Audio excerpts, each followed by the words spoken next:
শুনুন, পৃথিবীতে দুটি পাপ আছে, যেই পাপের মাধ্যমে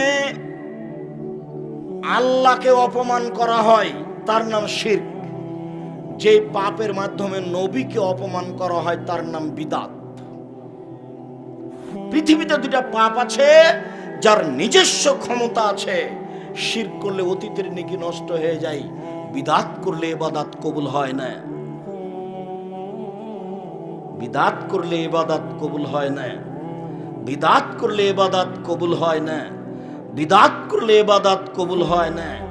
বাপ মারা গেছে, ছেলে ধনী মানুষ, ঢাকায় চাকরি করে, গরু জবাই করে দিয়ে সবাইকে খাওয়াইয়েছে দেশবাসীকে। খালা ফুফু বলছে, বেটা তোর তো টাকা পয়সা আছে, বেটা তোর বাপ মারা গেল, একটু মানুষকে খাওয়ালি না বেটা। তো বাপের নামে যেটা করছেন ওটা তো সাদকা, ওইটা তো মানুষের ময়লা, ওটা তোমার বাপের গায়ের ময়লা, ওইটা শুধু ফকির মিসকিন খাবে। তো তোমার আর এক চাচা এসেছে 5 কোটি টাকা দামের গাড়ি চড়ে, সে এই ময়লা খাবে কি করে? হ্যাঁ বেটা, খাবে কি করে? তুমি বেটা মাস্টার ডিগ্রি পাস মূর্খ হয়ে গেছো, তার জন্য ধর্ম মূর্খ হয়ে গেছে বেটা। ধর্মকে পাগল পেয়েছো। 40 দিনের দিন তুমি গরু জবাই করলে কেন? তার মানে তুমি শিরক করেছো। তুমি তোমার বাপের নামে সবাইকে গরু খাইয়ে বিদআত করেছো। তুমি শিরক করেছো, তুমি বেদাত করেছো। তুমি শিরক করেছো, তুমি বেদাত করেছো। আমি আব্দুর রাজ্জাক বিন ইউসুফ বলছি, কিয়ামত পর্যন্ত আর বয়স পর্যন্ত সময় থাকলো মরা মানুষের নামে গরু ছাগল জবাই করে খাওয়াই দিতে হবে। এটা প্রমাণ হয়ে গেলে আমি আব্দুর রাজ্জাক বিন ইউসুফ জিন্দেগি তার কোনোদিন কথা বলবো না। বাপ মরে গেছে, কিছুই যদি বলতে না পারো তাহলে বলবা, আল্লাহ আমার বাপকে ক্ষমা করো। এটাই তোমার বাপের জন্য অনেক। কিছুই যদি জানা না থাকে তো কবরের পাশে গিয়ে বলবে, আসসালামু আলাইকুম, আল্লাহ তুমি আমার বাপকে ক্ষমা করো, এটাই অনেক। আর যদি পারো তো ফকির মিসকিনকে টাকা দাও। আর যদি পারো তো অসহায় মানুষকে কাপড় কিনে দাও। আর যদি পারো তো ভালো আকীদার প্রতিষ্ঠানে একটু পানির ব্যবস্থা করে দাও। দুইটা পথ, একটা মুখে দোয়া, একটা হলো অর্থের দান। অর্থের দান যেন গরু জবাই করে দিয়ে সবাইকে খাওয়া দিতে হবে, ওটা তো সাদকা। তো সবাই খাবে কি করে? কথা মনে হয় আমি বুঝাতে পারি না। সাদকা কে খাবে? ফকির মিসকিন খাবে না ওই ধনী মানুষটা খাবে? রাসূল সাল্লাল্লাহু আলাইহি সাল্লাম একদিন রাস্তা দিয়ে হাঁটছিলেন, একটা খেজুর পেয়ে নিয়েছেন। তখন বলছেন, লাউলা আন্নী আখাফু আন তাকুনা মিনাস সাদাকা লাকাতুহা। ও খেজুর, যদি আমার সন্দেহ না হতো যে তুমি সাদকার হতে পারো, তাহলে আমি মুহাম্মদ সাল্লাল্লাহু আলাইহি সাল্লাম তোমাকে খেয়ে নিতাম। কিন্তু আমার সন্দেহ হচ্ছে যে তুমি সাদকার খেজুর হতে পারে, আমি এই জন্য তোমাকে খাচ্ছি না। হুসাইন রাদিয়াল্লাহু তাআলা আনহু সাদকার খেজুরের পাশে বসেছিলেন, একটা খেজুর নিয়ে মুখে দিয়ে দিয়েছেন। আল্লাহর নবী লাফ দিয়ে উঠে বলছেন, লেতরা কিক কিক, বমন করা হাতে আঙ্গুল মুখের ভিতরে ঢুকিয়ে খেজুর বের করে ফেলছে। তুমি জানো না আমার সারতা? তুমি জানো না ইন্না লানা কোনো সাদকা, আমরা সাদকা খাই না। আরে আমি তো খাই না, আমার বংশ খায় না, আমার বংশ তো খায় না। আমাদের বাড়িতে যে কাজ করে সেও খায় না, তার উপরে হারাম। সাদকা হচ্ছে মানুষের ময়লা। আমি মুহাম্মদ সাল্লাল্লাহু আলাইহি সাল্লাম সাদকা খায় না, আমার বংশ সাদকা খায় না, আমার বাড়ির কাজের লোকে সাদকা খায় না। সাদকা হচ্ছে মানুষের ময়লা। হোসাইন, তুমি সাদকা মুখে দিলে কেন? তোমার মুখের ভিতরে আঙ্গুল ঢুকিয়ে তোমাকে বমন করে আমি সাদকা বের করে ফেলে দিলাম। হাদিস বুখারী মুসলিম। আর তোমার চাচা 5 কোটি টাকার গাড়িতে চড়ে এসেছে, তাকে তোমার বাপকে গরু জবাই করে খাওয়াইলে, বেটা পাগল হয়ে গেছে, ধর্ম বোকা হয়ে গেছে। ফরিদপুরে এসে, মাগুরাতে এসে ধর্ম পাগল হয়ে গেছে। সাবধান থাকুন, যা বলছি সেই কথার 19-20 করা অসম্ভব। তবে আমি মানুষ, দীর্ঘ 30 বছর থেকে আমি কোনোদিন অপ্রয়োজনীয় বাক্য বলিনি। দীর্ঘ 30 বছর থেকে আমি কোনোদিন মানুষের কাছে পথ খরচ পাথেও চাইনি। যদি কোনোদিন প্রমাণ হয়েছে যে আব্দুর রাজ্জাক সাহেব পথ খরচ পাথেও চেয়েছিল, সেদিন থেকে আমি জাতির সামনে কথা বলবো না। দীর্ঘ 30 বছর থেকে আমি কোনোদিন আমার পরিচয় দিইনি যে বিজ্ঞাপন পোস্টারে লিখে দিবেন যে আমি অমুক অমুক, আমি পরিচালক, এটা যদি কেউ প্রমাণ করে দিতে পারে আমি জাতির সামনে কথা বলবো না। আমাকে যখন চাপ দিয়ে বলেছে যে কি লিখবো কাগজে, তখন আমি বলেছি আমার নাম আব্দুর রাজ্জাক আর আমার বাপের নাম ইউসুফ, বাপ বেটা মিলে আব্দুর রাজ্জাক বিন ইউসুফ। এর চেয়ে আমি বেশি বলিনি। বেশি প্রমাণ হয়ে যায় যদি আমি কথা বলবো না জাতির সামনে। আল্লাহে আল্লাহর কসম, আল্লাহে আল্লাহর কসম, আল্লাহে আল্লাহর কসম, আপনাকে আমি ধর্মের নামে ফাঁকি দিতে আসি। বিদআত নেকির কাজ, এই যে করলেন, বাপের নামে গরু জবাই করে দিলেন, এটা বিদআত। নির্ধারিত দিনে করলেন, এটা শিরক। ওই দিনে করলেন কেন? ওই দিনে কি আছে? শিরক বেদাত দুইটা পাপের নিজস্ব ক্ষমতা আছে। শিরক বেদাত দুটাই মানুষের ধারণায় নেকির কাজ। গাড়িটা মাগুরা থেকে ছুটেছে ঢাকা যাবে, বারবার কন্ট্রাক্টরকে বলছে ড্রাইভার মাজারে 10টা টাকা দাও গো, মাজারে 10টা টাকা দাও। মানে ড্রাইভারের মাথায় কাজ করছে যে মাজারে 10টা টাকা দিলে গাড়িটা অ্যাক্সিডেন্ট হবে না। তার মানে মাজার তার গাড়িকে রক্ষা করতে পারবে। মাজারে যে কি হয়েছে সেটাই বোঝে না, আগে পিটিয়ে একাকার করে দিল মনে হয়। আর এখানেও ঢং দেখাচ্ছে যে মাজারে টাকা দিলে রক্ষা হবে। মাজারে কে আছে আপনি নিজেই তো জানেন না। মাজারে যে আছে সে বেঁচে গেছে, তার কি প্রমাণ আপনার কাছে? একজন সাহাবী, মহিলা সাহাবী উসমান ইবনে মাজুনের প্রশংসা করেছিলেন, খুব পরহেজগার মানুষ দেখে। তখন রাসূল সাল্লাল্লাহু আলাইহি ওয়াসাল্লাম বলছেন, আল্লাহে, আল্লাহর কসম, তুমি একজন মহিলা মানুষ একজন মানুষের প্রশংসা করলে কিভাবে? আমি জানি না বিচারের মাঠে আমার সাথে কি করা হবে। লা আদরি মা ইউফালু বি, আমি মুহাম্মদ সাল্লাল্লাহু আলাইহি ওয়াসাল্লাম বলতে পারছি না বিচারের মাঠে আমার সাথে কি করা হবে, আর তুমি তার প্রশংসা করে দিলে মানে ওর সাথে আল্লাহ কি করবে আমি তো বলতে পারছি না। অথচ উনি একজন সাহাবী, আপনার পীরের চেয়ে কয়েক কোটি গুণ উপরে আছে। একজন সাহাবীর প্রশংসা করতে দিলেন না আল্লাহর নবী, যে আমার কি হয় সেটা আমি জানি না, আর আপনি ওই পীরের মাজারে গিয়ে সিজদা করলেন আর অনেক কিছু চাইলেন, হয়ে গেল। আপাতত সংক্ষিপ্ত শিরকের 2-1টা বাক্য শেষ করলাম। অনেক শিরক এদেশের মাটিতে আছে। তামার বালা, তামার আংটি, বালা, ঘড়ি জাতীয় বালা যদি এখন হাতে থাকে, অষ্টাধাতুর আংটি, তাহলে খুলে দিবেন। যদি রাখা অবস্থায় মারা যান তাহলে জাহান্নাম হবে, আর খুলে দিয়ে মারা গেলে জান্নাত হতে পারে, আশা করা যায়। কোন প্রকার আংটি, কোন প্রকার মাদুলি, কোন প্রকার বালা, কোন প্রকার তাবিজ নিয়ে সকাল করবেন না, এই বৈঠক থেকে দাঁড়াবেন না, আগে খুলে ফেলে দেন। যদি এখনই মরে যান জান্নাত হতে পারে ইনশাআল্লাহ।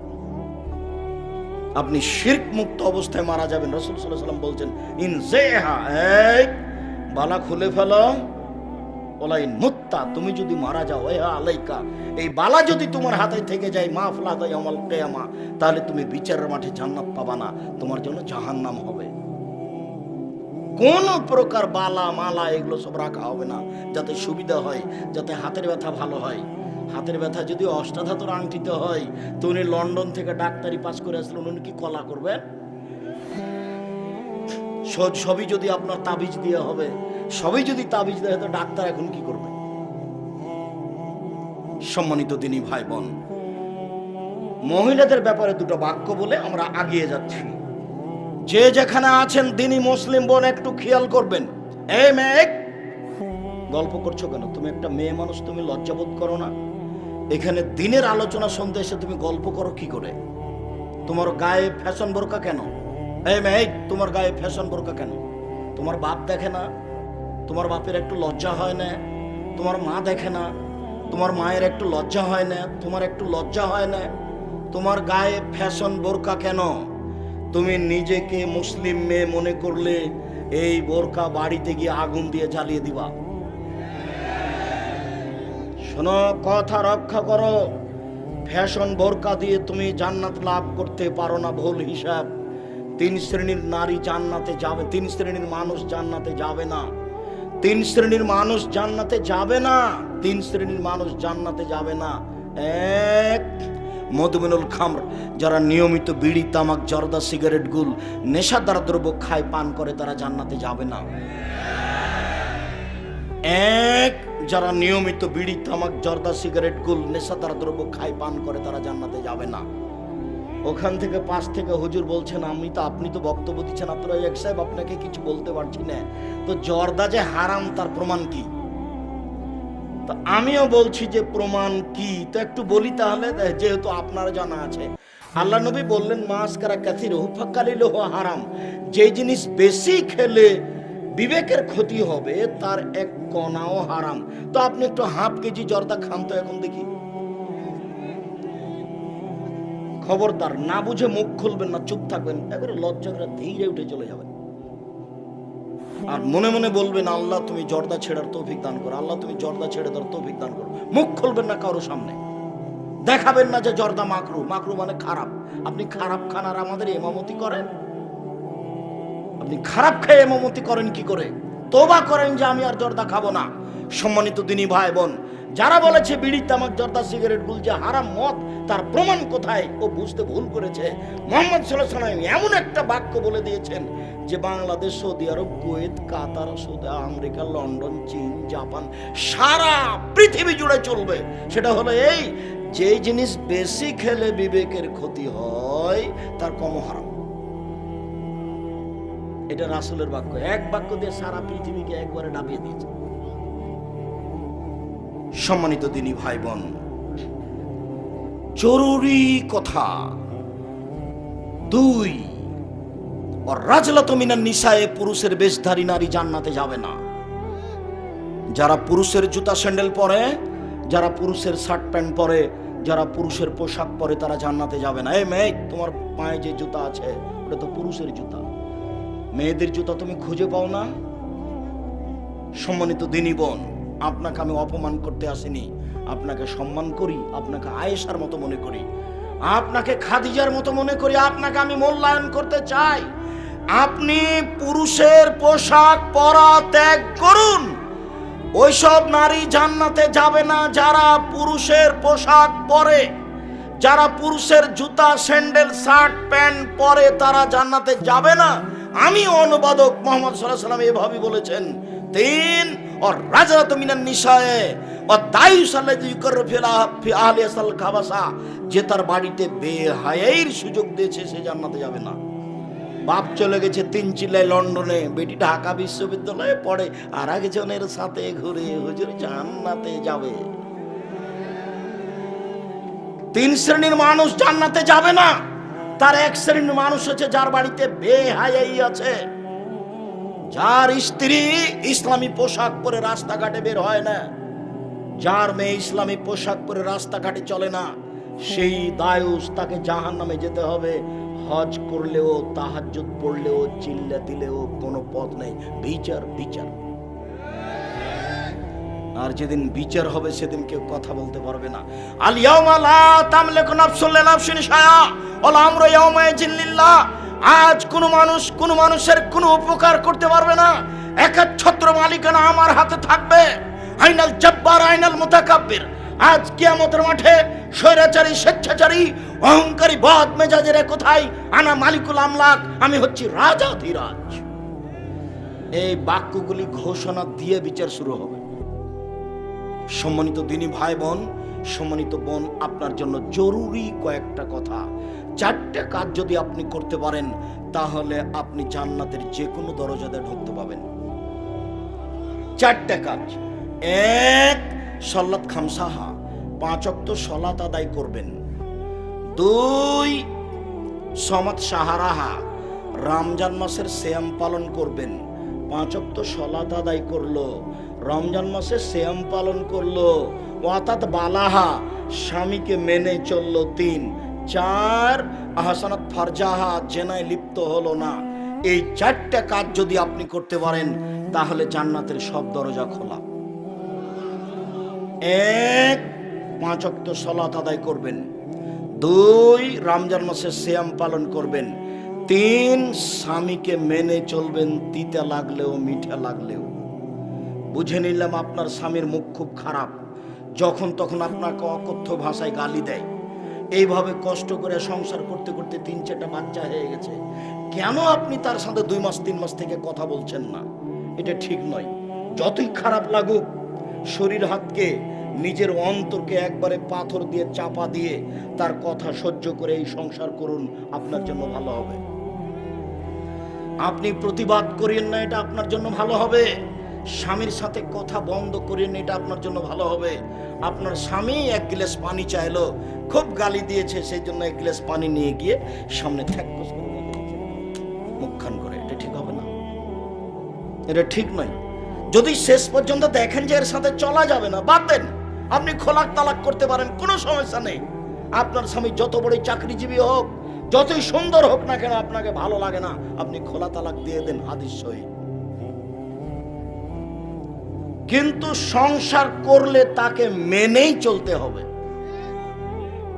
এই কষ্ট মেনে নিয়েই চলতে হবে। আপনি আমার দিনী বোন, যে কোনো মূল্যে তার সাথে কথা বলা বহাল রেখে, তার প্রতিবাদ না করে, তার সব কিছু সহ্য করে মেনে নিয়ে সংসার করার জন্য আমি আব্দুর রাজ্জাক বিন ইউসুফ আমার পক্ষ থেকে আপনার দিনী ভাই হিসাবে আমি আপনাকে অনুরোধ করলাম।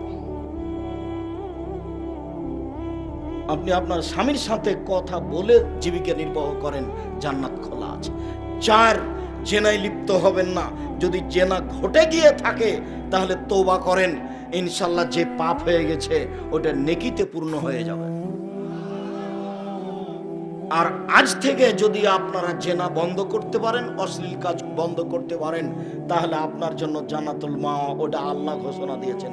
আল্লাহ বলেছেন, অনাহান নাফসা আনিল হাওয়া ফাইনাল জান্নাতে হিয়াল মাওয়া। পৃথিবীর মানুষ শুনে রেখো, যারা অশ্লীল কাজকে বন্ধ করতে পারবে, আমি আল্লাহ তাদেরকে জান্নাতুল মাওয়া দিয়ে দিলাম। এটা আল্লাহর ঘোষণা। আপনি যদি আজ থেকে অশ্লীল কাজ বন্ধ করতে পারেন, তাহলে আপনার জন্য জান্নাতুল মাওয়া রেডি হয়ে আছে। এই যুবক, তোমাকে আমি বহুদিন বলেছি তুমি মোবাইলে প্রেমের গল্প করো না। দেখো তোমার ভুল হচ্ছে, দেখো ভুল হচ্ছে। তোমার বংশ অপমান হবে, তোমার বাপ অপমান হবে, তুমি অপমান হবে, তুমি ধ্বংস হয়ে যাবা। মহিলা মানুষই হচ্ছে পুরুষকে ধ্বংস করার মাধ্যম, এ কথা রাসূল সাল্লাল্লাহু আলাইহি ওয়াসাল্লাম বলেছেন। দেখো, আর তুমি জীবনে তার সাথে কথা বলো না, ইনশাআল্লাহ তোমার ফল ভালো হবে। সম্মানিত দিনী বোন, আপনি 4টা কাজ করেন, জান্নাতের সব দরজা খোলা। আর 3টে আল্লাহ রাসূল বলছেন, শহীদ নবীগণ জান্নাতে যাবেন, শহীদ জান্নাতে যাবে, সত্যবাদী জান্নাতে যাবে, মহিলারা জান্নাতে যাবে। সিরিয়াল আপনি 4 নম্বরে আছেন। তবে আপনার ব্যাপারে একটা কথা আছে, স্বামীর সাথে কথা বললে হাসি মুখে বলে, 1। 2, স্বামী আদেশ করলে পালন করে। 3, স্বামী যখন বাড়িতে থাকে না তখন নিজেকে হেফাজতে রাখে, কারোর সাথে মোবাইলে গল্প করে না, দেবর ভাসুরের সাথে গল্প জমায় না, এই বাড়ি ওই বাড়ি চলে যায় না। এই 3টা কাজ করে যে নারী, সে নারী সিরিয়ালে আছে। 1, নবীগণ জান্নাতে যাবেন। 2, শহীদগণ জান্নাতে যাবেন। 3, সত্যবাদীরা জান্নাতে যাবে। 4, মহিলারা জান্নাতে যাবে। মহিলারা কারা? যাদের 3টা গুণ আছে। 1, স্বামীর সাথে কথা বললে হাসি মুখে বলে। 2, স্বামী আদেশ করলে পালন করে। 3, স্বামী যখন বাড়িতে থাকে না তখন নিজেকে গুটিয়ে হেফাজতে রাখে। তাই তো মুহাম্মদ সাল্লাল্লাহু আলাইহি ওয়াসাল্লাম বলছেন, 4টা জিনিস আছে যার সুখময় জীবন তার, 4টা জিনিস আছে যার সুখময় জীবন তার, 4টা জিনিস আছে যার সুখময় জীবন তার। 1, আল মারাতু সালেহা, ভালো স্ত্রী আপনার মতো। 2, আল জারুস সালে, ভালো প্রতিবেশী। প্রতিবেশী ভালো না হলে টিকা যায় না। আপনার ছেলে ভাত খাওয়ার পরে প্লেটে পানি ছিল, এভাবে চালিয়ে দিয়েছে, পানিটা গিয়ে প্রতিবেশীর দেওয়ালে লেগে গেছে, এই যে লেগে গেল। 3, আল মারকাবুল হানি, একটা ভালো গাড়ি। সাইকেলের যদি বারবার চেন পড়ে যায় তাহলে ফেলে চলে যাবে, ভালো গাড়ি। 4, আল বাইতুল ওয়াসে, প্রশস্ত ঘর। অন্তত মেহমান রুমটা বড় করবেন, যাতে করে 5 জন 7 জন একসাথে খেতে পারে। আর আপনার বউকে আপনার মায়ের স্বভাবে ফিরে যেতে হবে। 3টা কাজ করলেও জান্নাতে যাবেই, জরুরি। 1, পরস্পর সালাম দিলে। 2, দুস্থ গরিব ফকির মিসকিনকে খেতে দিলে। 3, রাতে তাহাজ্জুদ পড়লে। এরা জান্নাতে যাবেই। তো আপনার স্ত্রীকে আমি আপনার মায়ের স্বভাবে ফিরে যেতে কেন বলছি? আপনারা ছিলেন 10 ভাই বোন, আপনার বাপ মা 12 জন, আপনাদের বাড়িতে ছিল 2 জন কিষান কামলা 14 জন, আর আপনার বাপের স্বভাব ছিল মসজিদ থেকে ফকির ধরে আনা, 2 জন ফকির নিয়ে এসেছে রাতে, 16 জন। এতগুলি মানুষের ভাত রান্না করতেন আপনার মা ঢেঁকিতে ধান ভেঙে, কোনো সমস্যা হয়নি। আর আপনার স্ত্রী যেখানে শুয়ে আছে ওখানে ফ্রিজ আছে, তরি তরকারি আছে, খালি একটু গরম করলেই হয়। আপনি রাতে মেহমান নিয়ে এসেছেন মসজিদ থেকে ধরে নিয়ে এসে বলছেন খালেদা একটু উঠো তরকারি গরম করে দাও। হ্যাঁ, তুমি জায়গা পাও না, তুমি মেহমান নিয়ে এসেছো রাত্রে, হোটেলে খাওয়ালি নিতে পারলাম। একদিন ধমক দিলে আর আনতে পারবেন না, সাহস হবে না। সেদিন দেখলেন যে মসজিদের কোনায় একটা লোক বসে আছে, ধরে নিয়ে গেলেন, ধরে নিয়ে গিয়ে বউ খুব ধমক দিল। আর একদিন মসজিদ থেকে যাচ্ছেন যে কোনো একটা লোক বসে আছে, তখন মনে মনে বলছেন না রে, নিয়ে যাব না, নিয়ে যাব না, তো কঠিন। আর ওই সময়তে আপনার মায়ের বয়স 80 বছর, ওইদিকে শুয়েছিল, তাড়াহুড়া করে এসে বলছে থাক বেটা, থাক বেটা, বউ মাকে উঠেছে না বেটা, আমি তরকারি গরম করে দিচ্ছি, তুই মেহমানকে খাওয়া। 80 বছর বয়স আপনার মায়।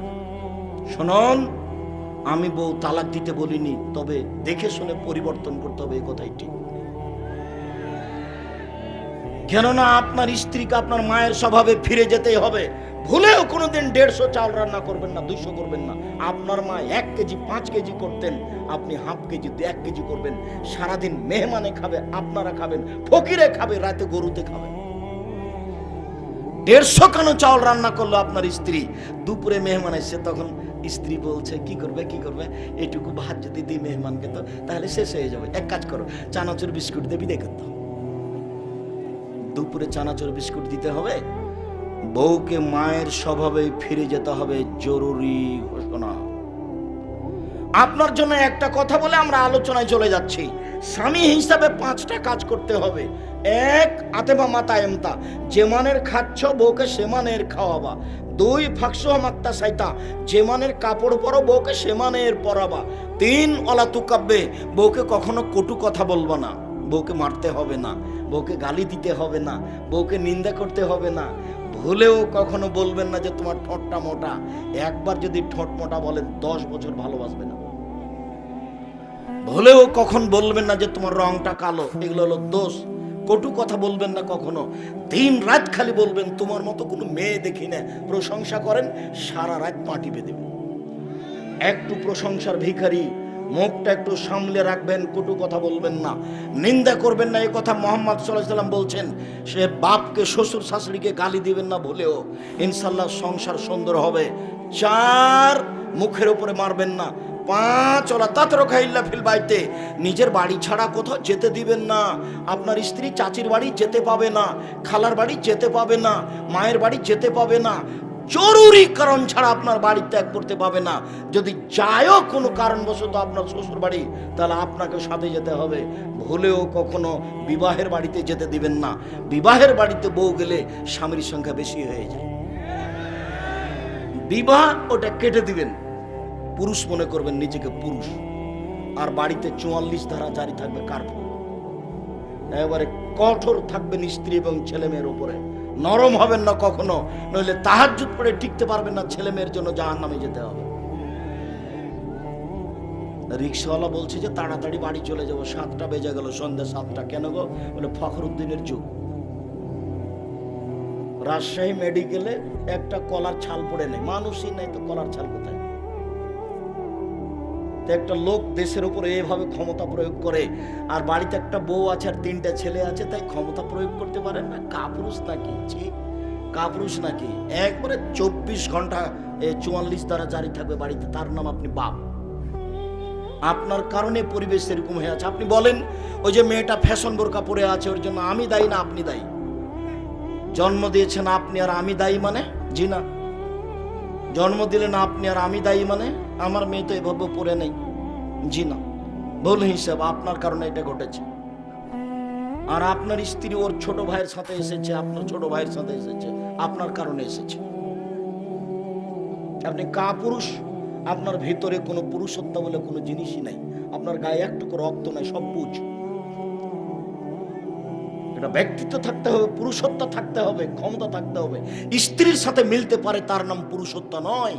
যে কোনো স্ত্রীর অন্যায় দেখলে গাও জ্বলে উঠে তার নাম পুরুষ। কেন আপনার এরকম হবে? জরুরি প্রয়োজন ছাড়া আপনার স্ত্রী বাড়ি ত্যাগ করতে পারবে না, তার নাম আপনি পুরুষ। মনে রাখবেন, এই 5টা জিনিস আপনার জন্য, আর 4টে জিনিস আপনার স্ত্রীর জন্য। মহান আল্লাহ বলেন, এই ছেলে, এখানে আমি তাফসির করব আর আপনি বাদাম খাবেন, এইটা আমাকে দেখাবেন না। আমার অনেক পথ আছে, তবু আমি ধৈর্য ধারণ করে আছি আপনার জন্যই। আমি ঢাকা থেকে রাজশাহী গেছি, রাজশাহী থেকে বাগেরহাট গেছি, বাগেরহাট থেকে বরিশাল গেছি, বরিশাল থেকে আপনার এখানে এসে আমি কথা বলছি। দয়া করে আপনি আমাকে কোনো প্রয়োজন দেখায়েন না।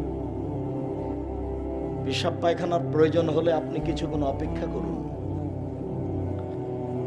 আর মুফাসসির তাফসীর করছে আর আপনি বাদাম খাবেন আর উঠবেন আর গল্প করবেন আর চা খেয়ে আসবেন, এরকম ঢং দয়া করে আমাকে দেখাবেন না। নামাজ বলতে হবে না, বলতে হবে সলাত। রোজা বলতে হবে না, বলতে হবে সিয়াম। দোজক বলতে হবে না, বলতে হবে জাহান্নাম। বেহেশত বলতে হবে না, বলতে হবে জান্নাত। শুনুন, খোদা বলতে হবে না, বলতে হবে আল্লাহ। আল্লাহ শব্দ কোরআনেও আছে, হাদিসেও আছে। খোদা শব্দ কোরআনেও নেই, হাদিসেও নেই। জান্নাত শব্দ হাদিসেও আছে, কোরআনেও আছে। বেহেশত শব্দ কোরআনেও নেই, হাদিসেও নেই। জাহান্নাম শব্দ কোরআনেও আছে, হাদিসেও আছে। দোজক শব্দ কোরআনেও নেই, হাদিসেও নেই। সিয়াম শব্দ কোরআনেও আছে, হাদিসেও আছে। রোজা শব্দ কোরআনে নয়, হাদিসেও নেই। সলাত শব্দ কোরআনেও আছে, হাদিসেও আছে। নামাজ শব্দ কোরআনে নয়, হাদিসে নেই। এমনিতেই চলছে গায়ের জোরে হুজুর চালাচ্ছেন, আর নামের পরিবর্তন হয় না। একে বলা হয় নাউন, নাম। কোরআন মাজিদ বাংলাতে কোরআন, উর্দুতে কোরআন, ইংরেজিতে কোরআন। নামের পরিবর্তন হয় না। তো নামের পরিবর্তন হলো কি করে? ওই যে বেদাতিরা, মুশরিকরা ইরানে পরিবর্তন করেছে। ওই ইরান থেকে ঘুরতে ঘুরতে পাক ভারতে এসেছে। তো যারা ইসলাম ধর্ম নিয়েছেন তারা তরিকাপন্থী, তারা চিশতি, যার কারণে নাম পরিবর্তন হয়ে আছে।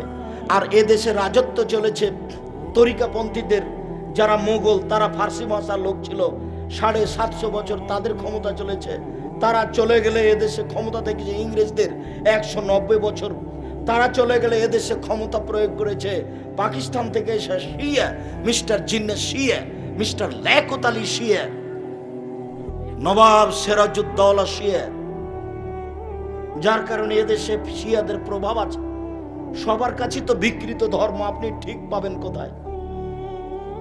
লেখক বই লিখেছে কি করলে কি হয়, কি করলে ছাই হয়, কিছুই হয় না। কোথায় কোথায় বইয়ের হাত লাগালে বউ বলে তালাক হয়ে যায়। এটা হলো বই, বই লেখা আছে। কেমন যে ধর্ম হয়ে গেল দুনিয়াতে হুজুরের জন্য। আজকে যদি আপনি মিথ্যা বক্তব্য নোট করেন হুজুরের, তাহলে জাল হাদিস হবে কয়েক লক্ষ। আগে থেকে জাল হাদিস বানানো আছে প্রায় 3 লক্ষ। আপনি যে একটা হাদিস মুখস্থ করেছিলেন, উতলুবুল ইলম ওয়ালাউ কানা বিসিন, শিক্ষার যদি চীন যেতে হয় তবুও যাও, এটা রাসূলের কথা না, এটা মিথ্যা কথা। হুব্বুল ওয়াতান মিনাল ঈমান, দেশকে ভালোবাসতে ঈমানের অঙ্গ, এটা রাসূলের কথা না, এটা মিথ্যা কথা। আদম আলাইহিস সালাম ভারত থেকে হজ করতে গেছেন 60,000 বার, তাহলে 60,000 বছর বয়স। না হলে 60,000 বার হজ করবেন কি করে? এগুলো সব অহেতুক কথা। সম্মানিত দ্বীনী ভাই বোন, আল্লাহ তাআলা সালাত আদায় করার জন্য আদেশ করেন। ওযু করে সালাত আদায় করতে হয়। পানি নেই, তায়াম্মুম করে সালাত আদায় করতে হবে। মাটি নেই, বিনা ওযুতে বিনা তায়াম্মুমে সালাত আদায় করতে হবে। কিবলার দিকে মুখ করে সালাত আদায় করতে হয়। কিবলা বোঝা যায় না, কিবলা ছাড়াই সালাত আদায় করতে হবে। দাঁড়িয়ে সালাত আদায় করতে হয়, দাঁড়িয়ে থাকা যায় না। বসে থেকে সালাত আদায় করতে হবে, বসে থাকা যায় না। শুয়ে থেকে সালাত আদায় করতে হবে। শত্রুরা তাড়া দিয়েছে, দৌড়িয়ে চলে যাচ্ছেন, এই দৌড়ানো অবস্থাতেই সালাত আদায় করতে হবে। গাড়িতে উঠে আছেন, শিকল ধরে আছেন, মানুষে ভিড়ে ঠেলে ঠেল মানে না, এই সময় সালাত আদায় করতে হবে। পরিষ্কার কাপড় পরে সালাত আদায় করতে হয়। পরিষ্কার কাপড় নেই, যেই কাপড়ে পেশাব পায়খানা লেগে আছে ওই কাপড় পরেই সালাত আদায় করতে হবে।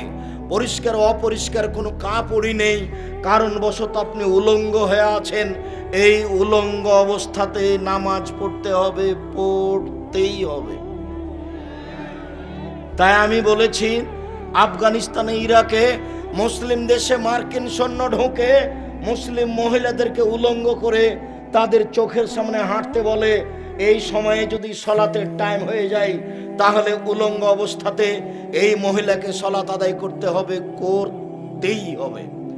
পৃথিবীতে এমন কোনো পরিস্থিতি নেই যেই পরিস্থিতিতে সলাত আদায় করতে হবে না। মানুষের জীবনে সবচেয়ে গুরুত্বপূর্ণ কাজ হলো সলাত আদায় করা। মানুষের জীবনে এর চেয়ে কোনো গুরুত্বপূর্ণ কাজ পৃথিবীতে নেই। বিরল ভিন্ন ধরনের ইবাদত হলো সালাত। সালাত এমন একটা ইবাদত যার উপরে নির্ভর করে অন্যান্য ইবাদত।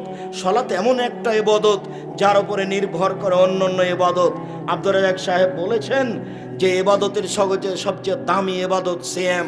আব্দুর রাজ্জাক সাহেব বলেছেন সিয়াম রোজা থাকলে আল্লাহ খুব বেশি সন্তুষ্ট হন, সবচেয়ে দামি ইবাদত। এ কথা ঠিক, তবে যদি সালাত না থাকে তাহলে সিয়ামকে এভাবে কেটে দিবেন, এটা বাতিল। ইবাদতের জগতে সবচেয়ে শক্তিশালী পাওয়ারফুল ইবাদত হলো দান। দানের চেয়ে শক্তিশালী ক্ষমতাধর ইবাদত পৃথিবীতে নেই। আপনি যদি দান করেন তাহলে আল্লাহর রাগ মিটে যাবে, আল্লাহ আপনাকে জাহান্নামে দিবেন, সিদ্ধান্ত নিয়ে আছেন। আপনি 500 টাকা দান করলেন, তখন আল্লাহ বলছেন আচ্ছা আচ্ছা ঠিক আছে, যাও যাও, নরম হয়ে গেছে দানের ক্ষমতা। আপনার মায়ের কবরে শাস্তি হচ্ছে, আপনি 5000 টাকা দান করলেন, কবরের শাস্তি বন্ধ। আমি বলিনি, এই কথা মুহাম্মদ সাল্লাল্লাহু আলাইহি সাল্লাম বলেছেন। রাসূল সাল্লাল্লাহু আলাইহি সাল্লাম বলেন, পানি যেমন আগুনকে নিভাতে পারে, দান তেমন পাপকে নিভাতে পারে। বিচারের মাঠে যারা দান করবে তারা দানের ছায়াতলে থাকবে। যতক্ষণ পর্যন্ত বিচার চলবে ততক্ষণ পর্যন্ত দানের ছায়াতলে থাকবে। আমি অনুবাদক, মুহাম্মদ সাল্লাল্লাহু আলাইহি সাল্লাম এভাবে বলেছেন। পৃথিবীতে সবচেয়ে শক্তিশালী ক্ষমতাধর ইবাদত হলো দান। এর পরেও যদি সালাত না থাকে তাহলে আল্লাহ দানের মতো ইবাদতকে কেটে দিবেন। এক ফোঁটা চোখের পানি আল্লাহর কাছে সবচেয়ে প্রিয়। এক ফোঁটা চোখের পানি আল্লাহর ভয় আল্লাহর কাছে যত প্রিয়, কোন ইবাদত আল্লাহর কাছে তত প্রিয় নয়। রাসূল সাল্লাল্লাহু আলাইহি সাল্লাম বলেন, লা ইয়ালিজার রাজুলুন নারা বাকা মিন খাশিয়াতিল্লাহ হাত্তা ইয়ালিজাল লাবানু ফি দারে। গাভীর বাঁট ওলান থেকে চাপ দিয়ে দুধ বের করে ভিতরে ঢোকানো যায় না যেমন, আল্লাহর ভয়ে কাঁদে যে সে জাহান্নামে যাবে না তেমন। গাভীর বাঁট ওলান থেকে দুধ বের করে ভিতরে ঢোকানো যায় না যেমন, আল্লাহর ভয়ে কাঁদে যে সে জাহান্নামে যাবে না তেমন। আল্লাহর ভয়ে এক ফোঁটা চোখের পানি আল্লাহর কাছে অনেক অনেক অনেক প্রিয়, বিনিময় জান্নাত। কিন্তু সালাত যদি না থাকে তাহলে ইবাদতকে আল্লাহ কেটে দিবেন, ইবাদত টিকবে না, কোনো ইবাদতই টিকবে না। সালাত এমন একটা ইবাদত যার উপর নির্ভর করে অন্যান্য ইবাদত। অতএব সালাত আদায় করতেই হবে যে কোনো মূল্যে। সম্মানিত দিনী ভাই বোন, যারা সালাত আদায় করে না তারা কেমন? যারা সালাত আদায় করে না তারা কাফের। রাসূল সাল্লাল্লাহু আলাইহি সাল্লাম বলেন, মান তারাকা সালাত মুতাআম্মিদান ফাকাদ কাফারা। কেউ যদি ইচ্ছাকৃত সালাত ছেড়ে দেয় তাহলে সে কাফের হয়ে গেল। রাসূল সাল্লাল্লাহু আলাইহি সাল্লাম বলেন, বাইনাল আবদু ওয়া বাইনাল কুফরি তারকুস সালাহ। মুসলমান এবং কাফেরের মধ্যে পার্থক্য হচ্ছে সালাত ছেড়ে দেওয়া। আসহাবে মুহাম্মাদিন সাল্লাল্লাহু আলাইহি সাল্লাম লা ইয়ারাউনা তারকু কুফরুন গায়রা সালাহ। নবীর সাহাবীগণ সালাত ছাড়া অন্য কোনো ইবাদত ছেড়ে দিলে কাফের মনে করতেন না। কেউ যদি সিয়াম রোজা না রাখতো তাহলে সাহাবীগণ বলতেন বড় পাপী, তবে কাফের বলতেন না। কেউ যদি যাকাত না দিত সাহাবীগণ বলতেন বড় পাপী, তবে কাফের বলতেন না। কেউ যদি সালাত আদায় না করত তাহলে সাহাবীগণ বলতেন এরা কাফের। রাসূল সাল্লাল্লাহু আলাইহি সাল্লাম বলেন, উমিরতু নুকাতিলান নাস হাত্তা ইয়াকুলু লা ইলাহা ইল্লাল্লাহ ওয়া ইউকিমুস সালাহ। আমাকে আদেশ করা হয়েছে যে আমি লা ইলাহা ইল্লাল্লাহ বলতে বাধ্য করব এবং সালাত আদায় করতে বাধ্য করব, পিটিয়ে মারবো না হয় মরবো। আমাকে আদেশ করা হয়েছে পিটিয়ে আমি সালাত আদায় করাবো। এই হাদিসের ভিত্তিতে ইমাম আহমদ ইবনে হাম্বল বলেন, কেউ যদি সালাত আদায় না করে তাহলে তাকে হত্যা করতে হবে। এই হাদিসের ভিত্তিতে ইমাম আবু হানিফা রাহিমাহুল্লাহ বলেন, কেউ যদি সালাত আদায় না করে, অলসতা করে, তাকে জেলখানায় বন্দি করে পিটিয়ে সালাত আদায় করাতে হবে। এই হাদিসের ভিত্তিতে আরবি বিদ্বানগণ বলেন, স্বামী নামাজ পড়ে স্ত্রী পড়ে না, স্ত্রী পড়ে স্বামী পড়ে না, তাহলে বিবাহ কেটে গেছে।